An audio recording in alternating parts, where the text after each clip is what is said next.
Good afternoon. So it's a particular pleasure to be here with the latest star recruit of the Washington Nationals baseball team, Jens Stoltenberg, also known as the Secretary General of NATO. It's wonderful being with Jens yesterday at Nationals Park, watching him throw out the first pitch. But it's been even more wonderful to be side by side with the Secretary General for the last 3.5 years, in my case, watching his leadership of our alliance. We have NATO coming together for its 75th anniversary here in Washington. Of course, celebrating those 75 years, but more important, focused on today and the following days and making sure that our alliance continues to do what it's done so successfully for 75 years, which is to ensure the defense of its members.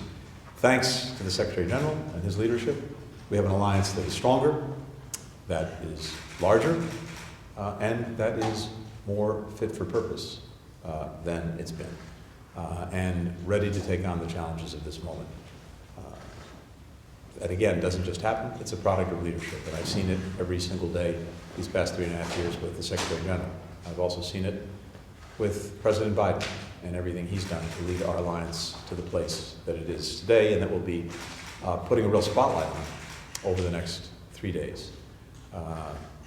Lots to be said in the coming days about the concrete achievements of this summit. I won't get ahead of those. You'll be hearing about those over the next 2.5 days. But again, suffice to say, we have an alliance that is stronger than it's been, larger than it's been, and ready to deal with the challenges of our time. Jens, again, we've said it on a number of occasions, but especially here in Washington, on this anniversary, thank you, thank you, thank you for your leadership. Finally, I would just say that one of the reasons it's so important that we celebrate this anniversary, as well as prepare the alliance for the way forward, is because of what this alliance actually means to the people of all the countries who are members of NATO. And it really boils down to this. After the Second World War, and after 2 world wars, countries came together determined that we would not see yet another global conflagration. And one of the ways that they did that was coming together in a defensive alliance, NATO, 12 countries 75 years ago. And the secret of NATO's success has been the commitment that those 12 countries made to each other, and that now 32 countries are making to each other. And that is an attack on one is an attack on all. The strongest possible deterrent to aggression, the best way to prevent war from happening in the first place, is exactly through that commitment. Because a would-be aggressor understands that if they take on one country, they've got to take on all of them. That's why 75 years later, NATO has been the most successful defensive alliance in the history of the world, but also why it remains the critical alliance going forward and why more countries have wanted to join. It's as fundamental, as basic as that. It's about preventing wars, it's about deterring conflict, it's about making our people more safe and secure so that they can go about doing everything that's necessary to build strong, resilient countries with opportunity, with progress that's shared among all their people. Yes.